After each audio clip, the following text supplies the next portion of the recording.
Lideramos el camino de la opinión pública y buscamos que la cultura del debate alcance consensos y soluciones a los problemas de nuestro país.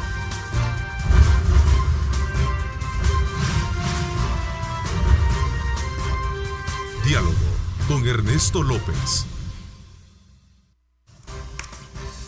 Buenos días, El Salvador, ¿cómo están? Qué placer enorme saludarles a ustedes. Gracias por sintonizarnos a esta hora de la mañana. Como siempre, agradecemos a Dios Todopoderoso por darnos ese privilegio de poder ingresar hasta la intimidad de sus hogares. Arrancamos esta semana, desde luego, colocando a Dios en el centro de nuestras actividades y deseándole a usted colocar también mucha, pero mucha energía, mucha esperanza para que todos aquellos proyectos que usted tenga, a pesar de las circunstancias en la que nos encontremos, pues de alguna manera estas puedan cumplirse. Así es que desde ya, bienvenidos. Vamos desde luego este día a abrir nuestra semana con un análisis sobre un estudio socioeconómico relacionado con el impacto del COVID-19 que la semana pasada dio a conocer la Universidad Francisco Gavidia, y también una evaluación sobre el manejo de la pandemia COVID-19, donde, de acuerdo a los parámetros y los cánones utilizados por el gobierno, son bastante aceptables por la población. Dos aspectos relevantes que vamos a tener desde luego en el análisis de esta mañana. Le invito a usted a que nos acompañe. Recuerde, están disponibles en nuestro sistema de comunicación para que participe, y lo más importante es que podamos contar con su colaboración de preguntas, análisis o sugerencias. Esta mañana quiero darle la más cordial bienvenida al doctor Claudio de Rosa, economista, investigador. Gracias por acompañarnos, Claudio. Muchas gracias, Ernesto. Es un placer estar aquí contigo y compartir parte de este estudio que hicimos con la Universidad Francisco Gavidia. En su momento vamos ya a establecer el contacto con el doctor Óscar Picardo, director del Instituto de Ciencia, Tecnología e Innovación de la Universidad Francisco Gavidia.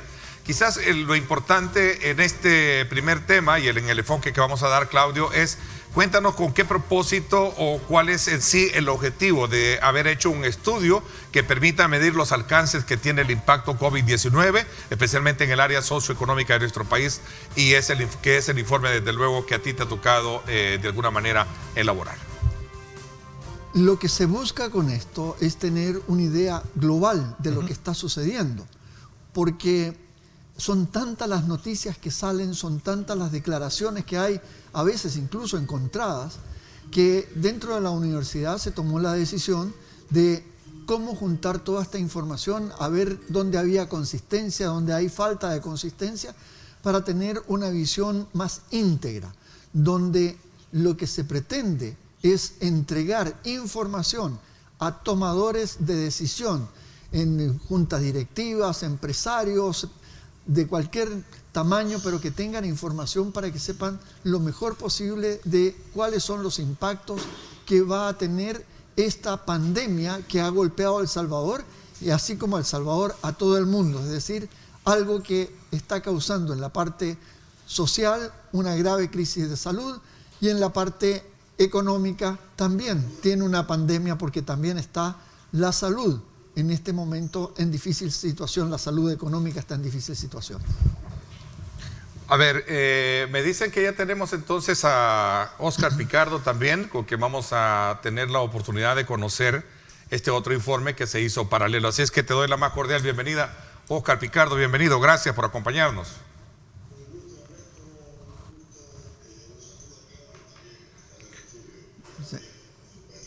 Bien, gracias. Vamos a ver en lo que hacemos ya el contacto. Entonces, vamos a ver, ¿qué refleja qué nos dice, cómo va a impactar el COVID-19 en nuestro país y cómo está concretamente examinándose, digamos, el entorno de país, las economías mundiales que sin duda alguna están pasando por la misma situación, Claudio?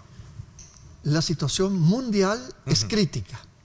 Hay que tomar en cuenta que Cristina Georgieva, que es la gerente del Fondo Monetario Internacional, dijo en un primer momento que las perspectivas eran cada vez más desfavorables y que estamos en una recesión igual o peor que la del 2009. Así empezó, igual o peor que la del 2009. Después dijo, es mucho peor.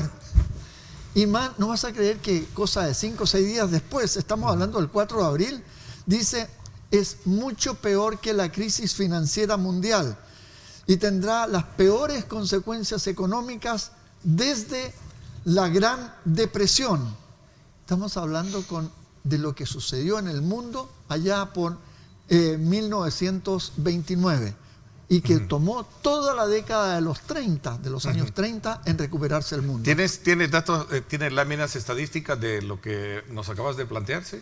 No traje, pero de alguna manera, sí, la tendencia que refleja es a llegar a tener casi una situación similar a la que en aquellos entonces, en el pasado, hemos tenido. O quizás de mayor envergadura. Correcto. Y a nosotros nos debe preocupar especialmente lo que pasa en Estados Unidos, porque de cada $100 que nosotros exportamos, aquí la tenemos, sí. Aquí nos están poniendo una. Vamos a ver, vamos a irnos. Te voy a pedir que tú nos la vayas, interpretando. Vamos a darle la siguiente página, por favor, las siguientes láminas. Y que tú nos las vayas explicando y dándonos para comprender mejor. Aquí estamos hablando. El estudio tuvo 4 áreas: recesión económica mundial, economía, ya la parte un poquito más local, pero no todavía dentro de El Salvador. La inversión en salud y educación, ¿qué impacto está teniendo en estas 2 áreas? Que esas las cubre especialmente el doctor Picardo. Y sobre la política macroeconómica y un concepto que hemos tratado de establecer macrosocial para tener un conjunto de políticas sociales. Veamos otra página. Vamos a correr en las páginas para irles dando explicación y poder comprender mejor este estudio. Recesión económica mundial, creo que ya vamos a la siguiente página. Vamos. Es creciente la crisis, como dice esto, como tú lo planteabas, y ¿no? se ve cada vez más desfavorable la situación en el mundo. Es decir, cada vez tenemos datos que son más desfavorables. La próxima, por favor. Ya. Entonces aquí tenemos lo que decía Kristalina Georgieva. Había dicho que era igual o peor y lo dijo el 27 de marzo. Y después el 4 de marzo dice, es mucho peor que la crisis financiera mundial. Se refería a la del 2009, 2008, 2009. Y más tarde, pocos días después, como les decía, ella dice, va a tener las peores consecuencias económicas desde la Gran Depresión. Es decir, algo que realmente ya empezaba ella a adelantar, que era una situación catastrófica. Sin embargo, dice esta misma versión, si hay una reapertura de la economía global, habría una recuperación parcial en el otro año. Este próximo año, y ya incluso están diciendo en Estados Unidos que podría llegar hasta el 22 y 23, como que la Reserva Federal está hablando de mantener bajas tasas de interés, que se estima que podría estar en esta situación hasta el 2024. Ok, vamos a la siguiente lámina. Luego nosotros tenemos que las prioridades, dijo, continuar con las medidas de contención. Esto sí ya está un poquito... se ha cambiado un poco, pero hay que continuar con las medidas de contención y apoyo a los sistemas de salud.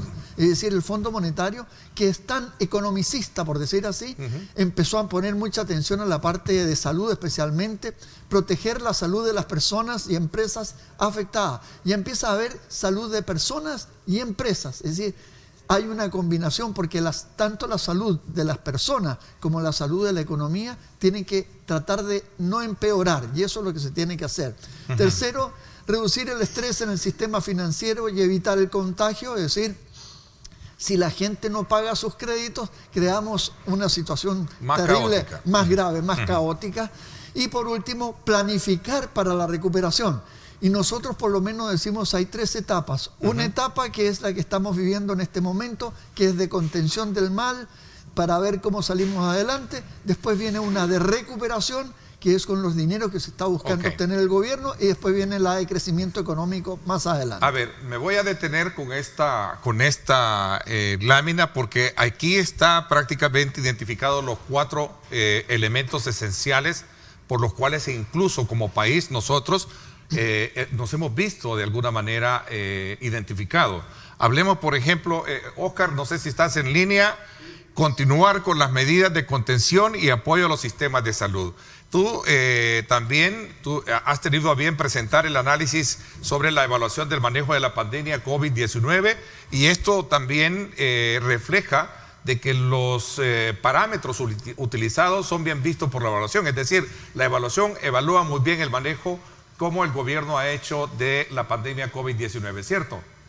Efectivamente, Ernesto, digamos, en el ciclo de esta pandemia, viendo experiencias internacionales, viendo la literatura, los países más exitosos en el manejo, y me voy a referir quizás al caso de Nueva Zelanda, que es un ejemplo mundial, en la medida que se tomaron medidas de forma más temprana, el ciclo de la pandemia se acortó y se aplanó adecuadamente la curva.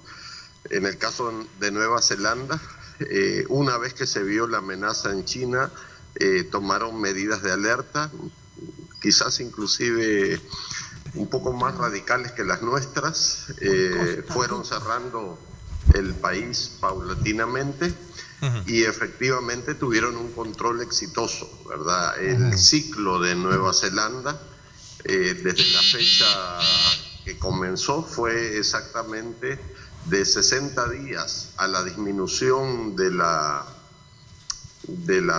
epidemia a nivel nacional y se estima a 90 días la vuelta a la normalidad, básicamente. Aplicándose criterio a nuestro caso, que empezamos el 18 de marzo con medidas, con el primer caso, y luego medidas de distanciamiento y de restricción por cierre del aeropuerto, el cierre de las fronteras. En nuestro caso, en teoría estaríamos llegando a la normalidad el 18 de junio, ¿verdad? Esa es la fecha del ciclo de la pandemia. Y estaríamos en estas 2 semanas entrando a la fase más álgida o más alta de contagios, que sería para la segunda semana de mayo. A ver, quiero al equipo de producción, si nos puede colocar esa evaluación de la lámina. Voy a pedirte también que conforme a lo que tú vayas exponiendo, nos vayas solicitando el número de lámina de la evaluación del manejo de la pandemia COVID-19 y su impacto en la vida de los salvadoreños, que es la que te corresponde un poco darle la interpretación, entiendo. Sí, Oscar, no sé si podemos ir a la lámina 40, donde están las proyecciones del modelo CEIR, que hay 3 gráficas. Ok, vamos a pedirle ahí a nuestro equipo de producción la número 40. Correcto. Vamos a... ¿Qué son las proyecciones del modelo CEIR que están ahí? Ok. Vamos a ver, ¿la tenemos?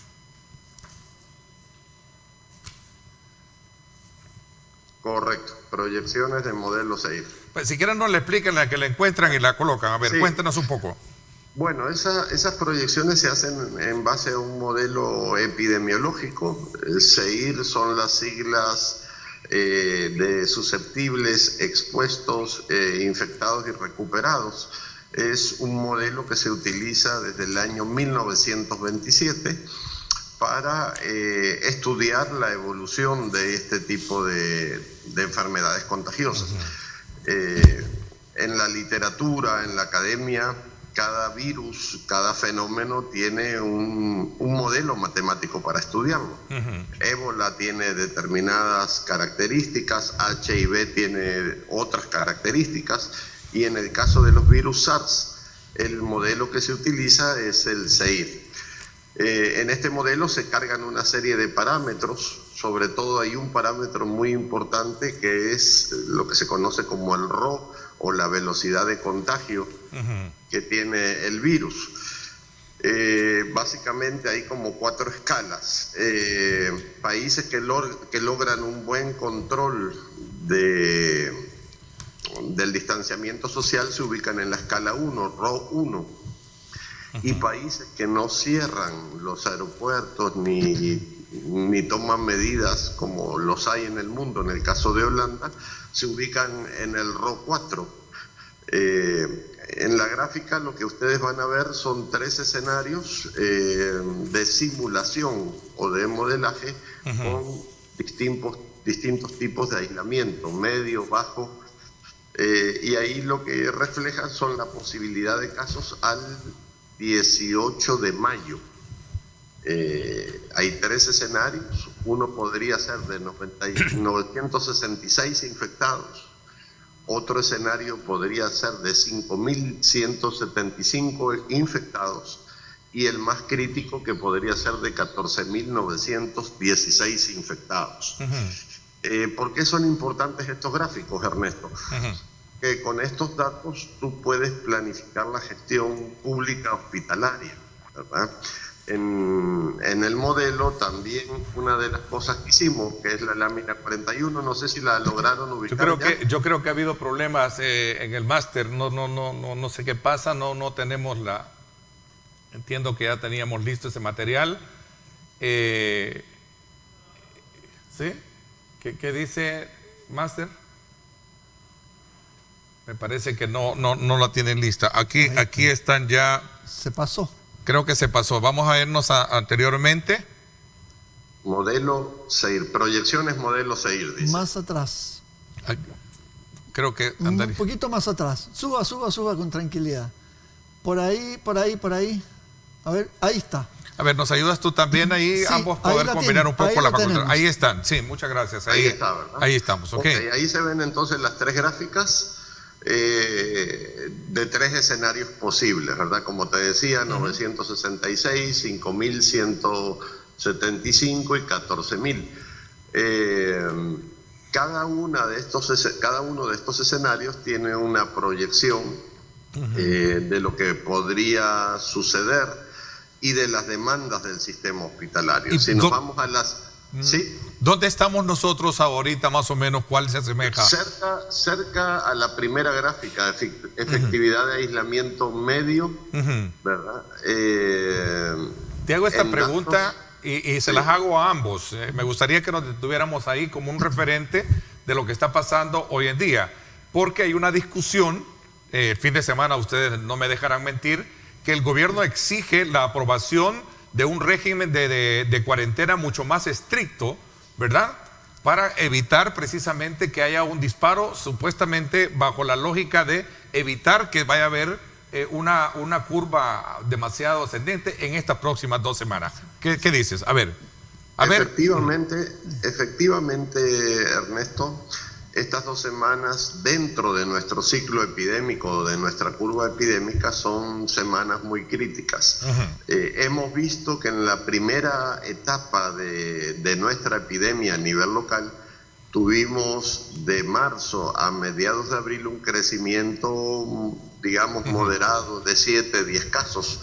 Luego pasamos a otra escala cercana a los 20 casos. Y antes de ayer y ayer ya subimos a una escala de 40, 50 casos. Eso va a ser así, es decir, si no tomamos medidas de distanciamiento, si la gente sigue saliendo a la calle, se nos puede salir de las manos y podemos llegar a los escenarios más complicados de 5.000 o 14.000 casos, que es lo que no queremos. Claro. ¿Por qué no queremos? Si nos vamos a la siguiente lámina de capacidades... Voy a detenerme. Quiero escuchar a Claudio también un poco referente a esta coyuntura de país. Yo sé que vamos a aprovechar porque sé que hay muchas láminas, pero me gustaría ir hilvanando ambas cosas, la realidad de las proyecciones y lo que está pasando hoy en día. ¿Tú crees que la Asamblea Legislativa, esto es para los dos, creen ustedes que la Asamblea Legislativa debe de darle esa herramienta, digamos, legal para poder endurecer más el tema de la cuarentena? Dicen cerrar el país por completo. Vamos a ver, quiero comenzar contigo. Bueno, me gustaría retomar esto con lo que dice la Universidad de Yale. Okay. Y la Universidad de Yale, en su estudio, dice que en los países que tienen muchos recursos, los países ricos, hablando en términos genéricos así, sí pegan estas medidas porque además hay mayor educación, hay mayor disciplina, etc. Entonces, lo que sucede es que allá hay resultados muy positivos.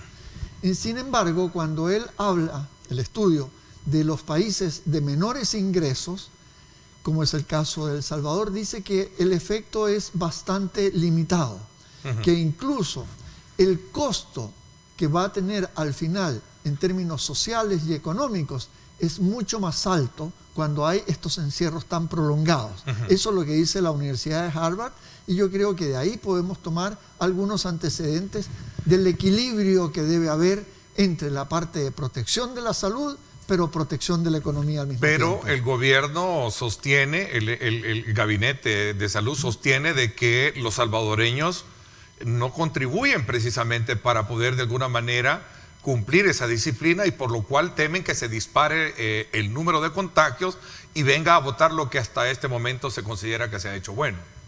Ese es el riesgo que se tiene indudablemente. En todas partes del mundo una de las grandes dudas, y está sucediendo en este momento en España, es cómo se va abriendo la economía. Pero fíjate que para responder a mayor profundidad a esta pregunta, me gustaría recordar a Óscar Picardo, al doctor Picardo, cuando él hablaba del espejo que es Costa Rica, la situación que se vive en Costa Rica y con el desfase que hay, porque ellos pueden estar más cerca a poder empezar a abrir desde ya su economía. No sé, Óscar, si quieres... sumar un poco al análisis. Sí. Okay. Sí, Costa Rica efectivamente nos lleva 12 días de ventaja y ha tenido un comportamiento muy similar a lo que ha sucedido en El Salvador desde el punto de vista estadístico. Digamos, ellos empezaron, su primer caso fue el 6 de marzo.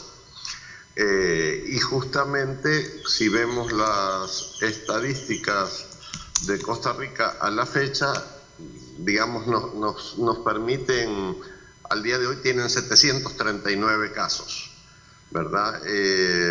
Entonces, lo que ha sucedido en Costa Rica prácticamente se ha venido replicando en El Salvador de una forma muy similar, por eso justamente he ocupado ese concepto de espejo.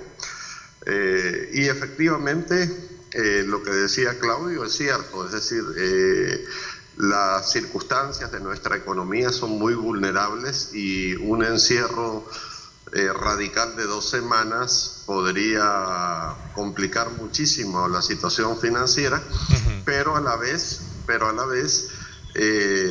tenemos los datos estadísticos de contagio y la mayor cantidad de pruebas aplicadas que nos están diciendo que nos estamos escalando de una forma muy acelerada, y creo yo que tenemos que tomar medidas, digamos, de mantener algunos parámetros de la cuarentena durante estos 15 días. ¿Verdad? Yo creo que estas 2 semanas serían cruciales para cosechar la vuelta a la normalidad a partir del 16 de mayo, empezar a planificar la vuelta a la normalidad. Entonces sería correcto que la Asamblea Legislativa le dé una herramienta mucho más, digamos, una nueva herramienta para ser más drástico en esto entonces, Óscar. Yo creería que sí necesitamos cuidar el trabajo que se ha hecho hasta ahora. Lo que vemos y en la calle, digamos, hemos visto cómo la gente ha ido saliendo cada vez más, es decir, y es delicado. Si no respetamos estos 15 días, nos corremos del riesgo de que se tenga que volver a pagar el país en la segunda quincena de mayo, y es lo que no queremos.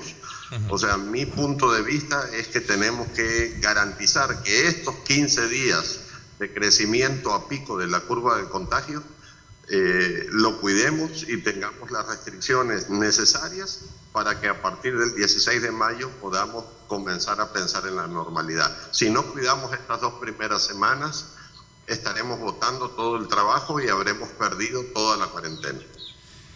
Si nosotros vemos también lo que dice la Organización Mundial para la Salud, que ya ha cambiado su enfoque porque se dieron cuenta que habían cometido un error grande desde un inicio. Y dicen que hay que cumplir 3 condiciones después de algunas recomendaciones para poder abrir este encierro que tenemos, el confinamiento. Dice, primero, tener la transmisión del virus controlada. Es decir, lo primero que piden ellos, que efectivamente se sepa que hay un control de la situación. Segundo, tener capacidad para detectar, hacer pruebas y aislar fuertemente a las personas que puedan haber tenido contacto con las que se hayan infectado, en este caso con el COVID. Y tercero, dice, minimizar los riesgos en los hospitales. Ojo, fíjate, dice, minimizar los riesgos en los hospitales. Y eso es bastante importante. Y además dice de los hospitales en las residencias, como todos tenemos que tener una participación bastante activa para evitar los contagios. Y además hace una sugerencia bastante interesante cuando dice adoptar medidas de prevención, es decir, ya abriendo la economía, abriendo las casas, por decir, para salir a trabajar o hacer otras cosas. Dice que propone... Este encierro que tenemos, el confinamiento, sí. Primero tener ahí tenemos una retroalimentación, creo. Sí. No te preocupes. No, está muy bien, gracias. Entonces propone la adopción de medidas de prevención y después dice, hay que tener cuidado en todos los espacios donde la gente deba acudir. Y habla centros de trabajos y da los lugares en general que uno puede tener problemas de mucha gente alrededor, y dan algunas líneas de cómo se debería hacer con la parte de educación, manteniendo siempre la distancia muy marcadamente, y enfatizan en la necesidad que se pueda mantener lo más posible el teletrabajo. Voy a pedirle al equipo de producción si nos puede poner la página oficial de cuál es la estadística del número de contagios. Este fin de semana tuvimos la muerte ya, según el reporte de las autoridades, de un agente del CAN que falleció. Vamos a ver, voy a hacer un poco el ejercicio pensando en lo que y recogiendo lo que se ha generado en el debate entre el Ejecutivo y el Legislativo, Oscar. Sí. Ok.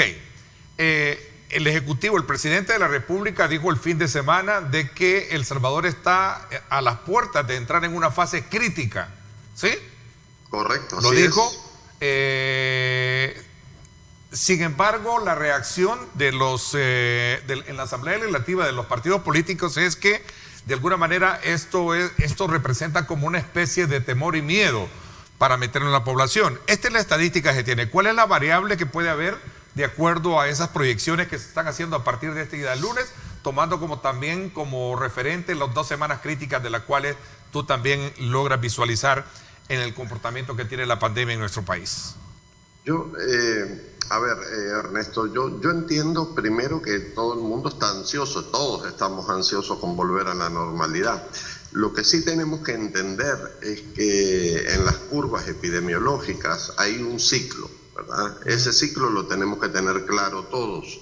Hay un ciclo de desarrollo de la epidemia, un crecimiento al pico, al nivel más alto, luego viene una estabilidad y un descenso. Y hay también múltiples ejemplos de países que, llegando a datos favorables, relajan las medidas y se vuelve a generar un rebrote, lo que se le conoce como el modelo switch off, switch on, que les toca volver a apagar el país. Nosotros ahora, en nuestro ciclo, que empezó el 18 de marzo, vamos a entrar al pico de la curva, que lo consideramos para la segunda semana de mayo, es decir, de hoy, del 4 de mayo al 16, 18 de mayo, estaremos en la fase más crítica. Si esta fase no la cuidamos y nos vamos con medidas más flexibles, lo que podemos caer es en un rebrote de contagios y se nos puede complicar, se nos puede alargar todo. Entonces, mi punto de vista técnico es que en estas 2 semanas sí hay que garantizar las mayores medidas de control para evitar picos de contagio, para llegar a la normalidad de nuestro pico, de nuestro máximo crecimiento, que no debería de andar de más de 1000 casos, y de ahí empezará el descenso. Una vez que empiece el descenso, ya se tienen que planificar las medidas de vuelta a la normalidad por sectores, con protocolos sanitarios, y creo que lo vamos a lograr. Pero si en estas 2 semanas no logramos controlar el distanciamiento social, no aplicamos, como dice el modelo de la danza y el martillo de una forma adecuada, pues lo que vamos a lograr es que esto se dilate 1 mes o 2 meses más, y es lo que no queremos. Entonces yo sí creo que le deberían dar algunas herramientas para tener mayor control y evitar que la gente esté saliendo y reactivando ciertos sectores en control, porque lo podemos pagar más caro. Interesante, vamos a ver. Como estamos haciendo una combinación de ambos estudios, ¿no? el socioeconómico con el tema de cómo se ha manejado la pandemia, una evaluación del manejo de la pandemia. A ver, Claudio, tú hablas de que se estima de una posible pérdida de 95,000 a 110,000 empleos, ¿sí? Correcto. En nuestro país. Dentro de las conclusiones del observatorio que hacen ustedes, del trabajo que ha hecho el observatorio, en el punto 2, en el que nos quedamos en la lámina anterior, es proteger a las personas y empresas afectadas con medidas fiscales y financieras. Hablamos de eso cuando regresemos. Vamos a la pausa. Gracias por estar con nosotros, a usted por estar enviando sus comentarios y preguntas. Qué bueno, nos interesa conocer la opinión de ustedes. Y a propósito de este debate político generado el fin de semana a raíz de las medidas que puede aprobar la Asamblea Legislativa, quiero invitarlos a que no se pierdan hoy a las 6 de la tarde, sintonizar en directo con Ernesto López Radio. Vamos a hacer un debate legislativo en la primera instancia.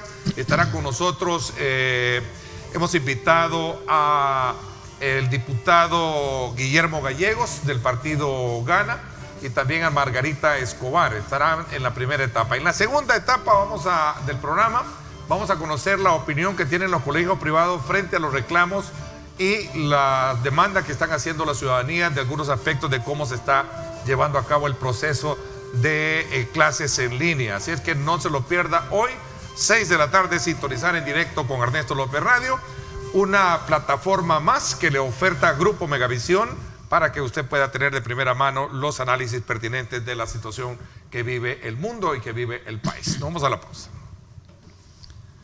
¿Con qué quieres comenzar?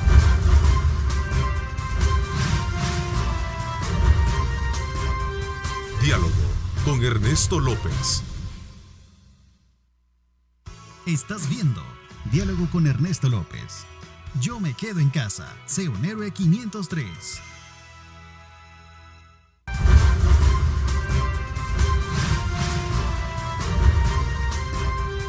Diálogo con Ernesto López.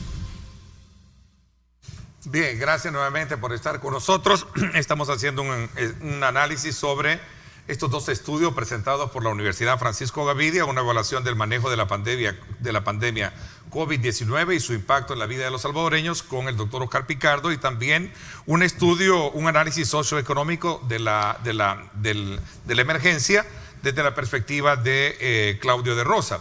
Claudio, te decía de que una vez que analizamos un poco el entorno mundial, nos ubicamos en lo que está pasando en nuestro país con la evaluación y el manejo de la pandemia. Hay otro elemento que tú planteabas y que nos quedó pendiente de abordar en una de las láminas que abordábamos al inicio del programa, y es precisamente proteger a las personas y empresas afectadas con medidas fiscales.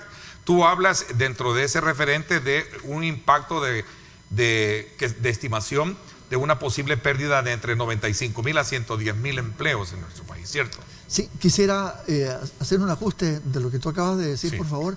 No es Claudio de Rosa, este es un estudio que hicimos en conjunto. Está el ICTI, donde es el jefe ahí Oscar Picardo, el doctor Picardo, y también del Observatorio de Políticas Públicas, quien es el director, el licenciado Roberto Morán. Es decir, este es un equipo y otras personas que participaron. Es decir, esto es un trabajo, es un aporte que está haciendo la Universidad Francisco Gavidia a la sociedad salvadoreña. No estamos hablando en términos personales. Ahora, lo que sucede es que la economía va a tener una baja bastante grande, y quisiera ver si pudiéramos, allá los colegas, poder colocar la parte de la economía que está un poco más abajo del estudio mismo que hicimos como universidad. Eso es bastante importante. Del análisis socioeconómico. Claro, la parte... Sí. Ya la parte de economía propiamente tal, y la que corresponde a El Salvador. Entonces, aquí tenemos esto, ahí estamos muy bien. Vamos a tener un golpe muy fuerte hacia la economía salvadoreña. Quiero recalcar, esto no es por problemas internos, esto es todo a causa del COVID-19. Y aquí tenemos que el Banco Central estima una reducción de menos 4% de la actividad económica. Esto significa que se achica lo que producimos como economía 4%. Es decir, de cada $100 que producimos, ahora 4 se van a dejar de producir. Luego el Fondo Monetario dice 5.4, un poquitito más profundo, y el Banco Mundial 5.7. Sin embargo, nosotros ya empezamos a ver que algunas otros números son bastante más negativas, como que Fitch ya empieza a hablar que puede creer que la economía puede decrecer mucho más fuerte. Entonces eso es bastante importante. Sí, volvemos que el Fondo Monetario considera que para el 2021 podríamos volver a crecer 4.5%. ¿Qué significa esto? Que si caímos prácticamente 5,5% y ahora subimos 4,5%, en el 21 no nos vamos a haber recuperado al nivel de producción del 2019. Es decir, habríamos perdido 2 años en términos de capacidad productiva y eso es muy importante. ¿Me da la otra, Filmina, por favor? Entonces estamos viendo que hay efectivamente un duro golpe que estamos sintiendo como economía en forma general. Vamos a ver. A ver si podemos ver la próxima gráfica. Vamos a ver, Salvador. Ahí estamos. Ahí está. ¿Okay? Entonces, ¿qué es lo que tenemos? Que el Producto Interno Bruto de El Salvador va a achicarse, va a bajar. Entonces, si nosotros vemos ahí, nosotros vamos a tener un Producto Interno Bruto. Si tomamos lo que dice el Fondo Monetario haciendo el ajuste por inflación, que le llamamos el deflactor nosotros del PIB, estaríamos en el orden de 25.509, 25.500 millones de dólares. Entonces, este sería un retroceso bastante grande que tendríamos y eso nos afecta en todo sentido. Es decir, la riqueza del país se disminuye, la capacidad de producción está sufriendo un alto súbito, un shock así bastante fuerte. Veamos la siguiente, por favor. Entonces, el gobierno está implementando ya una política económica de tipo keynesiano. ¿Qué le llamamos los economistas una política de tipo keynesiano? Sí. Que el Estado empieza a tener una participación mucho más fuerte en la función económica. ¿Qué significa? Según Keynes, cuando cae el consumo, cuando cae la inversión y se genera desempleo, el gobierno debe entrar a colocar recursos. Entonces, por un lado están los neoliberales que dicen el mínimo Estado posible y ahora está entrando nuevamente este concepto que le llamamos keynesiano y creo que aquí va a haber un nuevo orden en la forma en que se maneje la economía a nivel mundial, porque va a haber con una participación del Estado cómo le responde a las necesidades de la gente, porque de lo contrario pueden haber conflictos sociales muy grandes si no la gente no ve que le están respondiendo como le corresponde. Y en este momento ya hay autorizado 2.000 millones de dólares en la Asamblea Legislativa y hay otros 1.000 millones para responder a la emergencia, que es ayudando al sector privado. Y según lo que se dice, esta ayuda para el sector privado, buena parte va a ser en préstamos, por consiguiente quienes van a pagar efectivamente este préstamo no va a ser el Estado con impuestos, sino que una buena parte va a ser reintegrada con lo que paguen los mismos empresarios. Y hay una cosa bien interesante aquí que hay que recalcar. Uno siempre cuando dice la empresa privada tiende a pensar que en la empresa privada son las grandes empresas. Solamente para tener una idea de qué significa la distribución aquí de las empresas, es que la gran empresa genera una cuarta parte del empleo que se tiene en el país. Estamos hablando de los empleos formales, los que cotizan al Seguro Social. Una cuarta parte la genera la gran empresa. La pequeña y mediana empresa generan la otra cuarta parte. Pero usted no va a creer, la mitad de los empleos, incluso un poquito más de la mitad de los empleos que se generan en El Salvador, los generan las microempresas, las micro. Son unidades productivas chiquititas y muchas de ellas no son más allá de 2 o 3 personas las que trabajan. Entonces, donde se va a sentir más fuertemente el golpe es la microempresa y también la pequeña. Cuando hablamos de la gran empresa, sí necesitan algunos inversiones, necesitan algunos créditos, pero lo importante que donde está la mayor capacidad de generación de empleo es esa empresa que a usted incluso le es desconocida, pero es la que aporta a la grandeza del país. A ver, Oscar, en ese mismo énfasis, con ese mismo énfasis del que estamos hablando con Claudio, el gobierno dio $300 como un bono de ayuda a estos sectores. Ahora se habla también de ofrecerles una canasta con productos básicos. De alguna manera tú en esta encuesta también, donde se mide un poco el manejo de la pandemia, hay varias preguntas, como por ejemplo, ¿tiene algún plan frente a la crisis? Y la gente lo percibe como algo muy positivo. Y cuando hablamos de plan, encierra una serie de aspectos que tienen que ver con la asistencia social, ¿cierto? Correcto. Nosotros hicimos ese otro estudio que es complementario, que está fuera de que está comentando Claudio, pero también es parte de los insumos que hemos generado para entender lo que está sucediendo. Y efectivamente, bueno, en primer lugar hay una evaluación positiva del manejo de la crisis del COVID. Sin embargo, exploramos otras áreas en donde evaluamos justamente tanto la entrega del bono. Preguntamos a los 1.222 personas que encuestamos cuántas habían recibido el bono, y efectivamente prácticamente el 25% de la población recibió el bono. Y también, bueno, exploramos si estaban cumpliendo la cuarentena, una cantidad de preguntas. Y una de ellas tenía que ver con los planes, ¿verdad? Sí. Por aquí tengo a mano las gráficas. Prácticamente, como te decía, 25% ha recibido los $300. 21% dice que está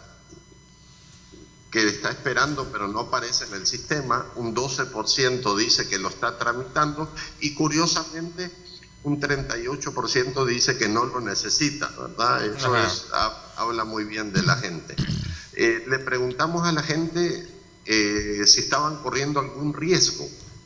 Y dentro de las categorías aparecían perder el empleo, cumplir compromisos financieros, disminución del salario y otras vinculadas con la salud. En lo que respecta a perder el empleo, prácticamente un porcentaje significativo, más del 20%, consideraba que era un riesgo. Y en lo que respecta a cumplir compromisos financieros, se disparaba más del 40%. O sea que sí hay dos riesgos importantes: el riesgo de perder el empleo y el riesgo del impago doméstico, es decir, los compromisos que tiene la gente con su cuota de la casa, del carro, sí, las colegiaturas, etcétera, ¿verdad? Y por último, preguntamos si tenía algún plan. Un 6% de los encuestados decía irse del país, afortunadamente un 90% decía que no. Montar un nuevo negocio, emprender algo nuevo, un 34%, y buscar un nuevo empleo, un 44% de las personas. Es decir, sí, lo que comentaba Claudio, esta crisis del COVID está moviendo o va a mover significativamente las piezas del rompecabezas económico, sobre todo considerando esa base piramidal que hay de microempresas y de comercio informal, que son las que viven al día, las que si no venden no comen, y los pequeños negocios, salas de belleza, tiendas y otros que tienen que estar cerrados lamentablemente, y que están teniendo consecuencias muy preocupantes. ¿Deben de tener estos sectores, particularmente de la MIPYME, el auxilio inmediato? ¿Te lo reflejan esta estadística tal y como lo planteas, Oscar? Debería, sí, porque, digamos, estas microempresas, una de las características, y ahí Claudio me podrá corregir, es que no tienen reservas. Quizás la gran empresa, una de las características es que tiene esa capacidad, tiene reservas, y a veces son empresas, grupos empresariales, consorcios. Entonces hay sectores económicos perdedores y ganadores en esta crisis. La gente que vende mascarillas y alcohol gel está ganando, pero hay otros sectores que están perdiendo y mucho a nivel macro, a nivel de gran empresa, pero las micro y las pequeñas no tienen reservas. Entonces, digamos, la crisis le agota su caudal, su flujo de efectivo y entran en una situación muy dramática, ¿verdad? Entonces yo creo que hay que diseñar medidas más agresivas para el salvataje de estas empresas y sobre todo para comer, para que la gente pueda comer y comprar medicinas. Mañana, a propósito, vamos a tener acá al presidente de Conamipe, a Paul Steiner, para que nos venga a dar a conocer precisamente en qué consiste este plan de salvataje, porque si recordamos un poquito de lo que se ha hecho y se ha presentado en la Asamblea Legislativa, que es las medidas económicas para aliviar la crisis o el impacto de esto en las empresas, está el apoyo de $100 millones para las MIPYMES, Claudio. Sí, efectivamente, en lo que se ha propuesto, y aquí tomo los datos que logré recolectar directamente de la ANEP, que fue la que se sentó a negociar con el gobierno, y lo primero que dice que hay un bono, es decir, este es la entrega de un dinero, este no tiene devolución, sino que es una ayuda a las MIPYMES, que significa a las micro, pequeñas y medianas empresas, que son $140 millones para ayudar a pagar a los empleados. Porque como decía hace un segundo Oscar, lo que sucede es que las empresas micro, especialmente las pequeñas, lo que sucede es que ellos venden en el día y lo que le queda en la caja sirve para hacer sus operaciones, para pagar, etc. Si no reciben, no tienen cómo pagarle a sus empleados al final de la quincena. Y se estimaba que alrededor del 21% tendría que despedir gente, en una encuesta que hizo la Cámara de Comercio, si se aumentaban por un par de semanas más, 4 semanas, en ese momento, el encierro. Y resulta que ahora ya llevamos mucho más de ese periodo. Entonces, estas empresas están en una situación extremadamente crítica. Luego hablaba esta propuesta de 100 millones de créditos. Estamos hablando de créditos, es lo que les decía anteriormente, que se puede recuperar este dinero, que son 100 millones para las empresas informales. Entonces, ahí tiene que haber todo un nuevo esquema de cómo llegar a esta gente y darle los créditos para ver cómo se recupera el máximo posible ese dinero. Luego, a las empresas que cotizan al Seguro Social, 360 millones de crédito nuevamente. Entonces, vemos que de los 1.000 millones, la mayor parte sería para crédito. Aquí tendríamos entonces una suma que nos daría 600 millones, de los cuales 140 sí serían un bono y el resto serían créditos. Después hablan ellos de un refuerzo presupuestario, que aquí a lo mejor es donde empiezan las dudas dentro de la Asamblea, que van a discutir esto, porque le estarían dando un apoyo al presupuesto, estamos hablando al presupuesto de la Nación, de 100 millones, que tiene mucho sentido. La idea de esto, porque es para devolver el IVA a los exportadores, porque los exportadores han pagado el IVA y resulta que no tienen cómo recuperarlo. Y esos son 100 millones de dólares. Y pago a proveedores de bienes y servicios 300 millones, porque hay un pago atrasado. Entonces, muchas empresas están, además de una situación que no están operando, que no están vendiendo, tienen pagos atrasados de 300 millones de dólares que aliviaría la caja y podrían salir adelante. Y esos son otros 400 millones y ahí sumaríamos los 1.000 millones que está solicitando el gobierno. Bueno, el tiempo se me agotó para conocer, pero ha sido bien interesante. No sé, a manera de conclusión, podemos tener qué conclusiones y qué lección nos deja ese estudio así brevemente, Oscar. Bueno, yo creo que, Ernesto, este estudio es muy importante, primero por la visión holística, ¿verdad? Recuerda que hay mucho debate entre el tema del aplanamiento y del impacto económico, y lo has visto en la propia entrevista, digamos, el punto de vista económico, lo importante que es salvar la economía, pero también lo importante que es cuidar la salud de los ciudadanos. En este contexto, el estudio nos presenta la visión completa. Lamentablemente por el tiempo no pudimos ver otros aspectos como el educativo, etcétera.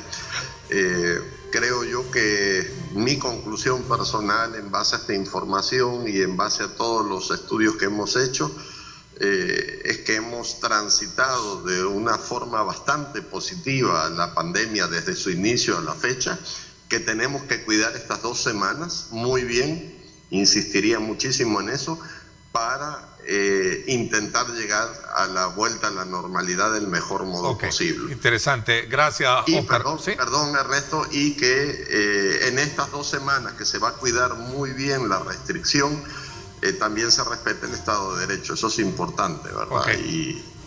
Interesante, vamos a ver brevemente porque se me fue el tiempo. Sí, lo más importante es que van a reducirse las remesas y si se genera desempleo aquí, se existe el riesgo que puedan caer en pobreza entre 100 y 110 mil hogares, lo que significa que son 350.000 personas las que vivirían esta difícil situación, causando un grave retroceso social en el país. Ese es el impacto que nos ha traído el COVID-19. Les agradezco a ambos el que me hayan permitido conocer estos estudios. Vamos a hacer la pausa. Cuando regresemos, vamos a conversar con la directora del Seguro Social. ¿Tiene usted preguntas al respecto? Pues cuando regresemos, vamos a conocer también el rol, el papel que está desempeñando el Seguro Social en el marco de la emergencia COVID-19. Una pausa y regresamos.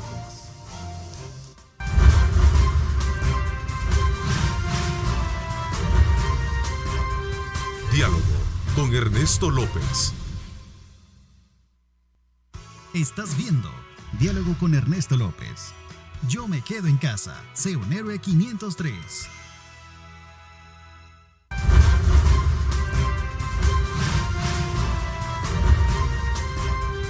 Diálogo con Ernesto López. Bueno, gracias nuevamente por estar con nosotros a esta hora de la mañana. Quiero darle la más cordial bienvenida a la licenciada Delmi Cañas, ella es directora general del Instituto Salvadoreño del Seguro Social. Bienvenida, gracias por acompañarnos. Muchas directora. gracias. Buenos días al pueblo salvadoreño que nos permite llegar a sus hogares a través de este medio. Gracias. Es importante en el marco de la emergencia que tenemos hoy en día, cuál es la evaluación que se está haciendo desde el punto de vista del Seguro Social y sobre todo también la disponibilidad que ha tenido de todas sus instalaciones para adecuarlas. Por ejemplo, San Miguel, que es uno de los hospitales insignias que está dentro de lo que es la atención de esta emergencia, licenciada. Sí, bueno, desde el inicio de esta situación de la pandemia, de todo el pueblo es conocido que el presidente, con una decisión muy acertada y muy oportuna, decretó medidas restrictivas desde el inicio, ¿verdad? De hecho, El Salvador se ha constituido como un referente por haber establecido medidas tempranas, ¿verdad? Que eso nos ha venido a traer resultados positivos en este momento. El Seguro Social, como parte del Gabinete Ampliado de Salud, pues se ha integrado con otras instituciones de gobierno como el Ministerio de Salud, lógicamente, el Ministerio de Obras Públicas, Migración, Cancillería. Es un esfuerzo articulado de todo el gobierno en pro de defender al país y a todos los salvadoreños de esta pandemia. En ese camino, en ese sentido, pues el Seguro Social, con la aprobación y el apoyo de nuestro Consejo Directivo, destinamos tres hospitales exclusivos para atención COVID. Es el Hospital Policlínico Planes de Renderos, el Hospital Amatepec y el gran hospital, nuestro Hospital Regional de San Miguel. Ese hospital nosotros lo recibimos todavía no finalizada la obra. Había mucho que hacer, había muchos señalamientos en la construcción, pero con el apoyo del Ministerio de Obras Públicas, pues logramos resolver los problemas por los cuales no habíamos alcanzado a echar a andar el hospital. También en nuestra administración hicimos el equipamiento de ese hospital. Es un hospital de primer nivel a servicio de los derechohabientes de la zona oriental. cuenta con 164 consultorios, tiene equipamiento de UCI para 17 camas. Y bueno, como institución y como le repito, con la aprobación de nuestro Consejo Directivo, consideramos a bien ponerlo a disposición de manera exclusiva para la atención COVID positivos. ¿Cuáles son los protocolos que se están trabajando, sobre todo cuando en el marco de esta situación se ha hablado muchísimo de la necesidad de proteger especialmente a los trabajadores de salud para poder evitar contagios, como se ha visto en los últimos días? Sí, fíjese que como Seguro Social para nosotros es primordial, es una prioridad número 1 en la protección de nuestros empleados que están al frente de esta batalla. Fíjese que para todos es conocido, ¿verdad? El desabastecimiento a nivel mundial que se generó en el momento en que se da el repunte de la enfermedad. Hay un desabastecimiento de los insumos de protección por acaparamiento, por exceso de demanda. Sin embargo, el Seguro Social y todo el sistema de salud hizo lo propio, comprando al precio que fuera. Nuestros empleados nunca estuvieron desprotegidos en el inicio de la pandemia, que no había ningún caso reportado. En el momento que ya hay casos reportados, nuestros empleados están debidamente abastecidos, abastecidos y protegidos. Hemos invertido más de $3,5 millones de dólares en insumos de protección. También tenemos en marcha compras por $1 millón. Aparte de eso, también hemos recibido apoyo del Ministerio de Salud con donativos de insumos de protección alrededor de $300,000. Y estos insumos han sido entregados a los diferentes centros de atención del Seguro Social, hospitales, unidades médicas, clínicas comunales. La seguridad de nuestros empleados para nosotros, como les repito, es prioridad. También al inicio de la pandemia, una de las estrategias del Seguro Social fue establecer dentro de los centros de atención, pero en una área aislada, unas unidades para atender todo lo que se refiera a atención de patologías de índole respiratoria. Entonces le llamamos griparios. Ahí se derivan todas las atenciones que llegan con síntomas respiratorios, y los médicos y enfermeras que están atendiendo esas áreas están debidamente protegidos. Sí, puedo decirle con toda certeza que todos nuestros hospitales están debidamente abastecidos con todos los equipos de protección de acuerdo al nivel de riesgo. Hay una pregunta acá relacionada con los servicios generales que tiene y que presta a los derechohabientes. ¿Estos no se han visto afectados a partir de la atención que merece la emergencia, no? No, fíjese que nosotros al inicio ya cuando se decreta la cuarentena nacional, quedan suspendidas las consultas la consulta externa de especialidad y las cirugías electivas. Sin embargo, la atención no se ha suspendido. Estamos atendiendo en las emergencias, en los hospitales, y a través de una novedad que, por cierto, el Canal 21 nos dio una cobertura que se llama Doctor Is, que es una atención en línea. Entonces, de esta manera nosotros estamos cubriendo esas consultas de medicina general, evitando de que las aglomeraciones en los centros de salud, evitando de que el paciente se traslade hasta los centros y corra el riesgo de estar expuesto a contagiarse del virus, ¿verdad? Otros servicios que también está ofreciendo la institución en línea son el pago de incapacidades, afiliación. Esto no se ha visto afectado, este tipo de servicios continúan de la manera normal, si lo queremos ver. Exactamente, sí, en línea, ¿verdad? Estamos tomando todas las medidas necesarias para que las personas no se acerquen a los centros, no se acerquen a las oficinas, salvo por trámites. ¿Por una emergencia o una emergencia fuerte?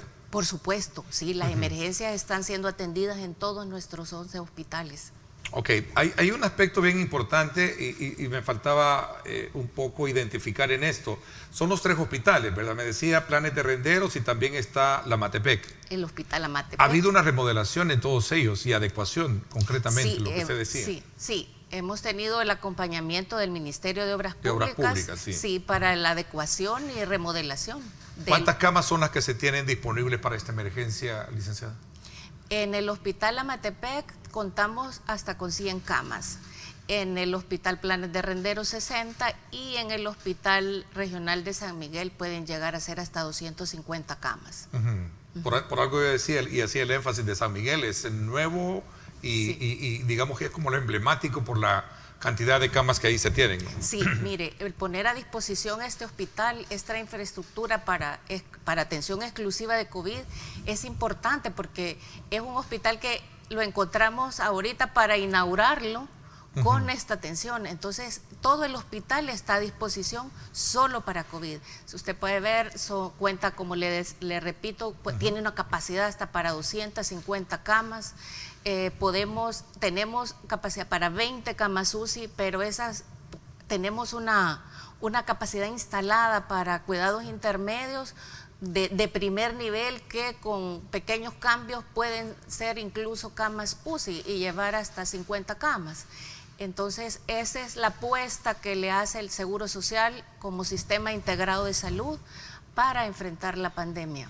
Bueno, voy a hacer una pausa. Cuando regresemos, también un poco hablar del comportamiento, cómo se puede de alguna manera hilvanar el grado de atención que se está haciendo en el Seguro Social con el comportamiento de la población. ¿Cómo examina usted de lo que se está teniendo, sobre todo la preocupación de las autoridades que estas 2 semanas son decisivas para evitar más contagios en nuestro país? Vamos a hablar un poquito de eso cuando regresemos.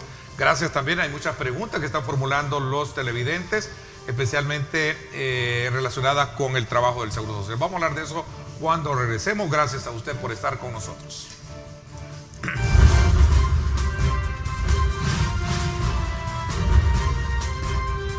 Diálogo con Ernesto López. Estás viendo Diálogo con Ernesto López. Yo me quedo en casa. Sé un héroe 503.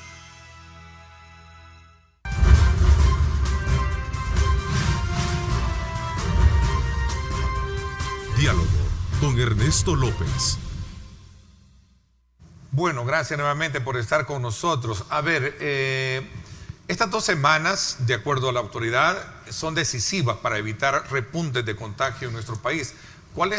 ¿Cómo examina usted esta situación desde el punto de vista de la promoción y la educación que debe de tener la población para evitar, desde luego, pasar por alto lo que son los llamados de la prevención y mantenerse la cuarentena? Sí, en realidad es preocupante de que la población esté un poquito más relajada, lo observamos nosotros en este momento. Todos sabemos que esta enfermedad es altamente contagiosa, por lo tanto, el mantener la situación de la condición de cuarentena es en este momento de verdad imperante. El llamado que nosotros como autoridades de salud hacemos a la población es que por favor permanezca en casa, siga las medidas que se han venido recomendando desde el inicio, medidas sanitarias, medidas de higiene como el lavado frecuente de manos, el no llevarse las manos al rostro, mantener el distanciamiento social. Mire, ese es el ABC para no contagiarse y no llevar el virus a casa. 3 cositas sencillas: lavado de manos constante, no llevarse las manos al rostro y el distanciamiento social, que solo salga si es estrictamente necesario. Como Gabinete Ampliado de Salud vemos con preocupación el repunte de casos que estamos teniendo. Si usted ve anoche, se reportaron más casos, todos de origen local. Entonces, depende de nosotros realmente el controlarlo, que nosotros como salvadoreños, como país, hagamos conciencia de que en estas 2 semanas está el destino próximo del Salvador. Bueno, sin embargo, también ustedes han tenido personas recuperadas de los grados que han atendido, ¿no? Sí, afortunadamente y gracias a Dios y a la entrega y a la dedicación de nuestros equipos de salud, hemos recuperado en el Hospital Policlínico Planes de Renderos 26 personas que ya están totalmente recuperadas y en este momento ya están en sus casas. También en el Hospital Amatepec hemos tenido altas, y en el Hospital de San Miguel este fin de semana se dio de alta a 2 pacientes de unidad de cuidados intensivos, y para nosotros pues esto nos llena de esperanza y de alegría, pero también es importante que los salvadoreños sepamos de que el sistema de salud en El Salvador es precario, lo recibimos en condiciones deplorables y hemos dado pasos agigantados con la ayuda de todas las instituciones para adecuarlo y enfrentar esta pandemia, pero con estos números que estamos viendo definitivamente va a ser insuficiente. Nosotros necesitamos que el pueblo, que el país haga su parte, el gobierno está haciendo su parte, las autoridades de salud están haciendo su parte, la empresa privada está haciendo su parte. Entonces, la parte más importante y más relevante, la decisiva, la tiene usted, señor, que nos está viendo, señora, joven. Por favor, quédese en casa y siga las medidas sanitarias que se han venido emitiendo desde el inicio de la pandemia. ¿Ha habido atrasos en la entrega de ciertos medicamentos? Preguntan las personas, ¿y cómo se está solventando situaciones como estas hoy en la emergencia? El Seguro Social tiene un sistema de abastecimiento. Irbesartán, dicen. Irbesartán 150 miligramos. Sí. Al principio de año se tuvo, bueno, desde el año pasado se venía teniendo dificultades, y voy a ampliar en este medicamento específicamente porque desde hace días que lo venían denunciando. Este medicamento, y no el medicamento, la familia de los tanes, sartán, todos los sartanes, los sartán, irbesartán, catesartán, valsartán, todos ellos tuvieron una alerta sanitaria a nivel mundial por contaminación de la materia prima. Entonces, el Seguro Social, responsable de los medicamentos, de la calidad de los medicamentos que le entrega a los derechohabientes, pues se establecieron condiciones mínimas que debería de cumplir los medicamentos de este tipo que ingresaran al Seguro Social. Y siguiendo obviamente las recomendaciones y las directrices de la FDA y de la EMEA, ¿verdad?, de Europa. Entonces fue difícil la adquisición, cumpliendo la calidad de que se buscaba en ese momento, pero no hemos estado desabastecidos. Se estuvo entregando de manera, con un apoyo de la farmacia Cefafa, pero ahora, bueno, hace menos de un mes o un mes, ya el medicamento está disponible en todas las farmacias del instituto. Con certeza les afirmo de que el medicamento está disponible. Solo llame si tiene recetas pendientes, que se le van a abastecer en el momento en que usted lo requiera. A ver, y está el tema de atención domiciliar, ¿verdad? Sí. Que ese es bien importante, que alguien estaba preguntando, ¿cómo hacemos para salir si al final nos pueden llevar a un centro de contención? Pregunta un televidente.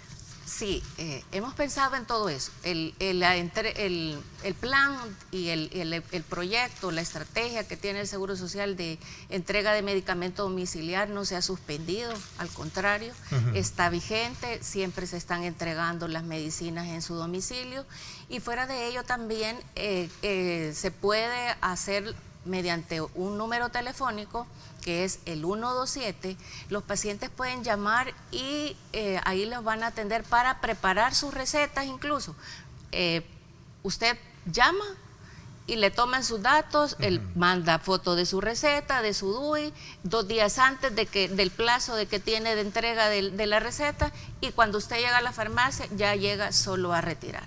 El abastecimiento y el cumplir con todas las recetas de nuestros pacientes crónicos se está dando de manera domiciliar o pasando a recoger a la farmacia. Incluso, como le repito, pueden solicitar la preparación antes de sus recetas para solo pasar a recoger. A ver, cambiando un poco el tema, ¿qué coordinación hay con Corte de Cuentas para verificar todo el tipo de gasto que se está llevando a cabo en el Seguro Social? Esta mañana, en una entrevista dada a un matutino, la presidenta de la Corte de Cuentas dice se va a verificar el gasto de $30 millones del Seguro Social en este estado de emergencia. Sí, efectivamente nosotros estamos participando en el equipamiento del Hospital Cifco. Y todas esas compras están siendo auditadas por Corte de Cuentas. Hay una revisión también de parte de CICIES. Está también los de la Unidad Anticorrupción y también nuestra auditoría interna. De hecho, nosotros estamos satisfechos y complacidos de que esto sea así, porque esta administración, la administración del presidente Bukele y su servidora, pues una administración transparente, abierta a la auditoría, a la revisión. Nosotros estamos complacidos de que así sea. Fueron 25 millones que se dieron al gobierno y creo que 5 millones posteriormente, ¿cierto? No, en realidad son 30, no, son 25. Son 25. Son 25, y le aclaro. El Instituto Salvadoreño del Seguro Social no le ha dado un peso al gobierno. Nosotros como Seguro Social estamos prestando al Hospital Cifco 25 millones en equipo médico, en todo lo que se necesite para equipar el hospital. De esos 25 millones, 20 millones son para equipo y 5 millones para insumos. Insumos como mascarillas, trajes de pruebas, etcétera, para eso. Entiendo que todo esto debería de estar ya debidamente. Estas instalaciones deberían de estar debidamente equipadas. Todavía no está, creo que anda por el 27 o 30% del edificio todavía de la construcción como está, ¿no? El avance de la obra no les sabría decir el porcentaje, entiendo que anda por ahí, por un 30%. En lo que nos concierne a nosotros, que es el equipamiento, pues nosotros hemos colocado ya las órdenes de compra de diferentes equipos e insumos que necesita el hospital para su funcionamiento. Y aclaro a toda la población derechohabiente, a lo que nosotros nos debemos, de que sus recursos están cuidados. Nosotros hemos entregado ese dinero en calidad de préstamo. Esos equipos, una vez pase la pandemia, pasarán a poder del Seguro Social. De hecho, son nuestros. Claro. A ver, quería irme también por otros temas, pero hay muchas preguntas acá muy prácticas de lo que siempre, lo que hace el Seguro Social. Por ejemplo, tengo una cita con el ortopeda el 22 de mayo. ¿Cómo hago la consulta en línea? ¿Cómo hago la consulta en línea? Dice, ¿y quién me va a certificar que sí no voy a entrar a un centro de contención para que me crean? Dice. Bueno, no.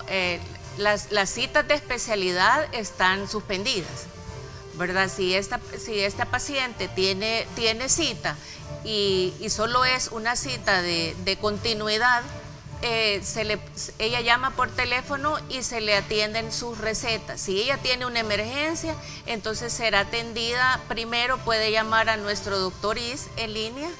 Y si el médico considera de que ella necesita una revisión física, la va a dirigir a un centro donde la puedan atender, donde ella no corre ningún riesgo.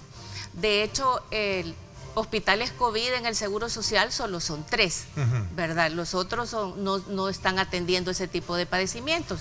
Y si llegaran por alguna situación, todos son atendidos.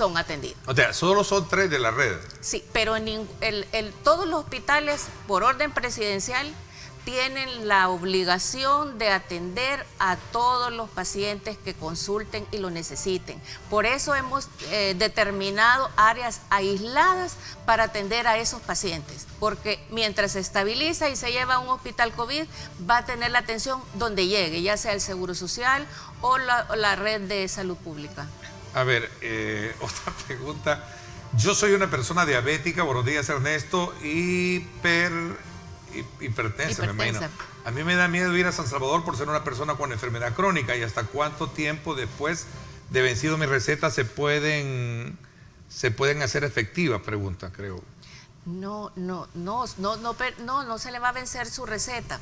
Usted puede acercarse o encomendar a alguien que no es sujeto de riesgo, porque usted, como menciona, tiene 2 enfermedades que la vuelven vulnerable. Entonces usted puede delegar con su DUI nada más y manda su receta a la Farmacia General de San Miguel y ahí le van a entregar sus medicamentos. Si acaso llegó el momento de su cita y ya no tiene receta, sino lo que tiene es una cita, y las citas de enfermedades de consulta externa están congeladas en este momento, usted va al centro y ahí le emiten sus recetas y retira su medicamento. Ok, voy a hacer una pausa y regreso porque más preguntas acá. Hablan de de medicamentos, Cipresa también hablan. Dice acá, favor consultarle, no hay medicamentos Cipresa desde hace 3 meses. Hemos preguntado y siempre cuando nos dicen que no hay, ¿cuándo va a estar en existencia este producto? Voy a hacer una pausa y regreso quizás con más porque ese nombre sí no... o será que yo lo estoy hablando, no, sí, Cipresa, Vamos a ver, vamos a la pausa y regresamos. Sí.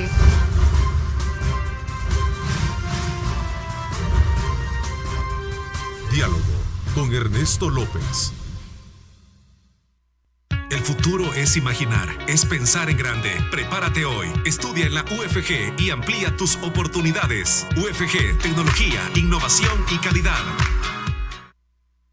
Bueno, gracias nuevamente por estar con nosotros. Quizás un poco por el tema de las preguntas que están haciendo de la entrega de medicamentos y cualquier consulta, sería bueno que recalcáramos quizás en esta parte de cuál es el mecanismo de entrega del medicamento domiciliar, por ejemplo. Sí.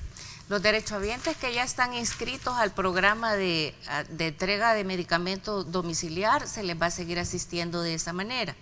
Y para todas las personas que tienen recetas, hemos habilitado un número para que puedan solicitar la preparación de su medicamento de manera anticipada. Pueden llamar al número 7071-1244 y mediante WhatsApp, y ahí le toman, como les repito, foto de su receta y se la van a tener ya listo para cuando llegue a la farmacia solo a retirar. Ok, aquí me están corrigiendo María Eduviges García. Cipresa y el nombre técnico es olanzapina. Igual, quedamos igual, ¿verdad? Sí, son medicamentos que, olanzapina es un medicamento que se usa para la especialidad de psiquiatría, y hemos tenido abastecimiento oportuno, probablemente por el tema todos es conocido que la parte comercial en el mundo no está funcionando de la mejor manera, ¿verdad? No de la manera expedita de que siempre hemos tenido, pero estaría en los próximos días. Nosotros tenemos un plan de abastecimiento debidamente coordinado y no debería de estar faltando. Será en unos días, y me comprometo a que haga la consulta a nuestra unidad de comunicaciones y se le va a dar una respuesta puntual a este paciente que necesita ese medicamento. A ver, el número de teléfono decía que era el... El número de teléfono es el 7071-1244. Esa línea la pueden utilizar para solicitar la preparación de su medicamento de manera anticipada y también para agendar su cita con el doctor Is en línea. Pregunta si los exámenes de laboratorio se pueden reprogramar, ¿hay que llamar para cambiarlo o cuál es el procedimiento a seguir? Dice, exámenes de laboratorio. Todo lo que es consulta externa, todo está suspendido por el momento. Si tiene dudas específicas, como en el caso del laboratorio, puede llamar al 127 y ahí le van a redireccionar su consulta para que le den una respuesta concreta por el tipo de análisis clínico que tal vez este paciente está esperando. ¿Las vacunas se están poniendo en todas las unidades del Seguro Social o solo en algunas unidades específicas? Pregunta. No, el plan de vacunación es para todo el personal y para todos los pacientes vulnerables. Es una campaña de vacunación que está diseñada para proteger a los pacientes más vulnerables y también como parte de la protección a nuestros equipos de salud se les ha aplicado la vacuna sin excepción. Y en el caso de los recién nacidos, los bebés no están recibiendo su primera vacuna, ¿cuándo restablecerán esa atención? Dice. La vacunación de los bebés, entiendo yo de que se les está programando a cada uno. Si yo tengo, si ya no tengo, dice acá, recetas, ¿cómo hago la receta? ¿Cómo hago para nuevamente obtener mi cita y obtener la receta? Dice. Sí, puede acercarse a al centro de atención donde siempre lo han atendido, o puede llamar por teléfono y ahí se le va a atender. Como le repito, y para que todos los derechohabientes que veo que tienen bastante dudas con respecto al cumplimiento de sus recetas o que ya no tienen recetas, todo lo pueden hacer mediante una llamada telefónica al 127, ahí se les van a dar las indicaciones, cuáles son los pasos a seguir. Si usted es una paciente, una persona con vulnerabilidad, puede delegar a otra persona de su confianza para que le retire los medicamentos. Ninguno que tenga la tranquilidad de que ninguno de nuestros pacientes va a estar desatendido de su tratamiento crónico. Ok, voy a pedirle a todos nuestros televidentes, porque son una gran cantidad de preguntas que están haciendo, que su equipo de comunicaciones pueda verificar y darle respuesta a todas las consultas que están haciendo, porque realmente ya el tiempo se nos ha agotado y es más, quería de alguna manera terminar y cerrar un poco la conversación sobre el tema del seguro social. ¿Existe entonces la capacidad pertinente para poder afrontar cualquier situación que se presente a partir de lo que se ha hecho con el equipamiento, la preparación y la adecuación de la red de los 3 hospitales de los cuales hablábamos para atender la emergencia, licenciada? Efectivamente, estamos en la capacidad de atender todos los pacientes que puedan llegar como COVID positivos si la curva se mantiene plana, ¿verdad? Como les repito, todos sabemos que nuestro sistema de salud bueno, de hecho, ni los grandes países desarrollados en el mundo pudieron enfrentar esta pandemia cuando se desbordó. Y por eso hago un llamado nuevamente a la población que cumpla las medidas sanitarias. Parece taralán, estar repitiendo, pero sinceramente queremos que llegue a su mente, que se le grabe en su mente, cumplan las medidas sanitarias de lavado de manos, de no llevarse las manos al rostro, el uso de la mascarilla y el distanciamiento social. Eso es importante. En estas 2 semanas son de verdad trascendentales para el país. Todos queremos volver a la normalidad, pero tenemos que hacer este último sacrificio. Ya estuvimos en cuarentena más de un mes, solo nos quedan 2 semanas. Entonces, este es como en la carrera, sí, el último impulso. Sí. Entonces, el último esfuerzo, ¿verdad? El último kilómetro, el último esfuerzo, el último aire. Este es el momento de hacerlos, hermanos salvadoreños. Hagamos conciencia. En nuestras manos está de que el sistema de salud pueda responder a todos los casos de COVID positivos. Si se desbordan, lastimosamente no lo vamos a poder hacer, por más voluntad que tengamos, por más equipos comprometidos, va a ser imposible, depende de ustedes. Va a ser de verdad lamentable que en El Salvador, que fue uno de los primeros países que tomaron medidas de contención, ya en las últimas 2 semanas se nos desborde porque la población se relajó. No, señores, por favor, manténgase en casa, salga solo si es estrictamente necesario. Es para bien de todos. Gracias. Bueno, y sabemos de la preparación y el equipamiento también de los trabajadores, porque alguien me decía ese doble esfuerzo que se está haciendo con ellos, ¿cómo se está trabajando? Así brevemente. El protocolo de horarios, ¿se está respetando? Sí, por supuesto, los derechos laborales de nuestros empleados siempre es la ley y hay que cumplirla y los estamos cuidando. ¿No hay un doble esfuerzo? No, los roles que están haciendo son los mismos que han venido haciendo durante todas las jornadas. Se está cuidando al personal de que tenga sus horas de descanso, sus equipos de protección, los tienen absolutamente en todos los servicios, cuentan con equipo de protección de acuerdo al nivel de riesgo. Eso es algo que la administración está constatando de manera rigurosa, de que se entreguen los insumos médicos de protección a las áreas donde corresponde y también las capacitaciones para el adecuado uso de los mismos. Bueno, el tiempo se me fue. Le quiero agradecer muchísimo que nos haya permitido también conocer el rol, el papel que está jugando, cómo está enfrentando el Seguro Social el tema de la emergencia. Una pregunta solo para el cierre que decían es recalcar el tema del 127, ¿verdad? Sí. El número para cualquier consulta también que puedan hacer. Sí. Así es que gracias por habernos acompañado. No, gracias a ustedes por la invitación, gracias al pueblo salvadoreño, a los que están en casa. Manténganse en casa, por favor. Okay. Solo salga si es estrictamente necesario. Y revise ese término, estrictamente necesario. Si es necesario. Así es. Gracias por mi parte. Los espero en Radio Hoy. Pásenla bien. Y como siempre, recuerden lo más importante, amar a Dios sobre todas las cosas.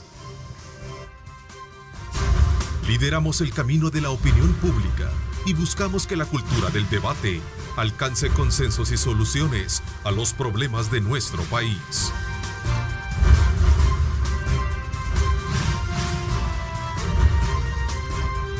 Diálogo con Ernesto López.